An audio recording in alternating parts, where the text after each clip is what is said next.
Well, today is one of those days where if you're going to be outdoors, you definitely want to bundle up.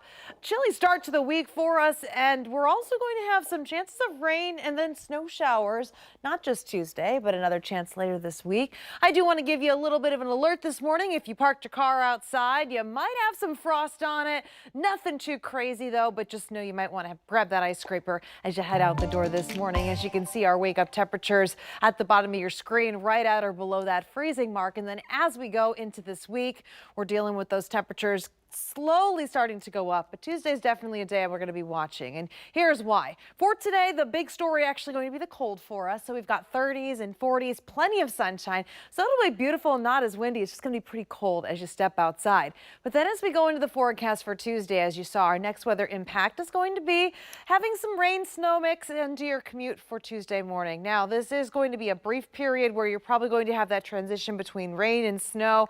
I do look at it as a minimal system. However, because this is during commute, just make sure you give yourself some extra time, because as we know, one accident from a slushy road or maybe tires that just aren't ready to go, or they're getting kind of bare for the end of the year, that could add to some accidents. So just check your cars, make sure you're in good shape, because you can see it's very brief for us for Tuesday morning, and then we're going to transition over to all rain for the rest of the day for Tuesday. So starting off a little bit on that colder wintry side, but then as temperatures climb into the 40s, this will be more of a colder rain for us for most of our day. You can see could have some heavier downpours at times.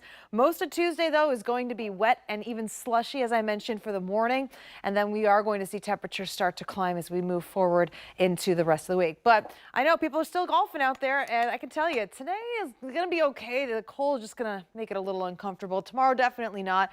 The only reason I say fair at Wednesday, even though the sun will come back out, is because you're probably going to have some very wet courses as we go into the next 48 hours for sure. But as we look to the second half of the week, we do dry out on Wednesday and start to warm up. Now, the second half of Thursday into Friday will be our next chance of rain and storms, so we're going to be watching that for you closely. But you'll notice those temperatures are on their way back up with low 60s as we go into Friday. And then we do see a front come through. That's going to drop us back much more seasonable for the weekend, but also going to have a little bit of chance of unsettled weather with some minimal chances of rain. Not snow, though, going into Saturday and Sunday.